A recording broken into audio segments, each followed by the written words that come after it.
This dog was Stubby, the first canine in U.S. military history to be officially awarded the rank of sergeant, and one who was received by 3 sitting presidents of the United States. Yet back in 1917, he was nothing more than a scrawny stray, rummaging through trash on the campus of Yale University. The winter of 1917 brought a biting, bitter wind. Private Robert Conroy spotted this short-tailed stray on the edge of the military training ground. He had no name, only a coat crawling with fleas and a ravenous hunger for scraps. Conroy fed him army rations and named him Stubby. When the 102nd Infantry Regiment received orders to deploy to the front lines in France, Conroy tucked him inside his thick wool military overcoat and smuggled him aboard the troop transport bound for Europe. From that moment on, the fate of this homeless dog became inextricably bound to the First World War. On February 5, 1918, in the trenches of France's Chamonix-Dames, artillery fire shattered the frozen earth. It was here that Stubby endured his first mustard gas attack.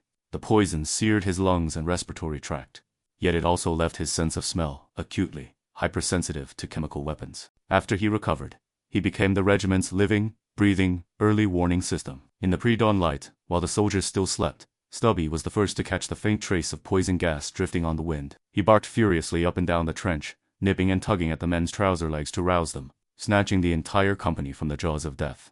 He weaved between craters and rusted barbed wire in no man's land, using his extraordinary hearing to predict the impact of incoming artillery shells, and guided medics to wounded soldiers buried in mud and mire. In April 1918, at Sea Capri, shrapnel from a German grenade sliced open his chest and front leg. Miraculously, he pulled through.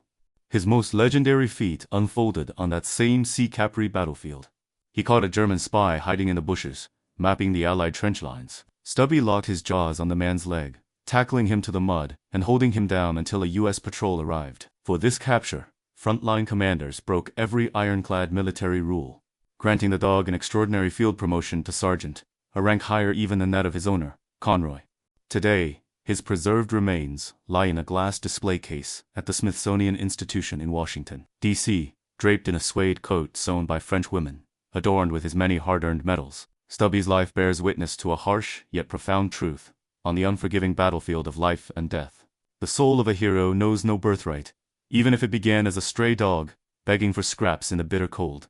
Over 18 months, his battle-scarred body carried him through 17 brutal, bloody campaigns.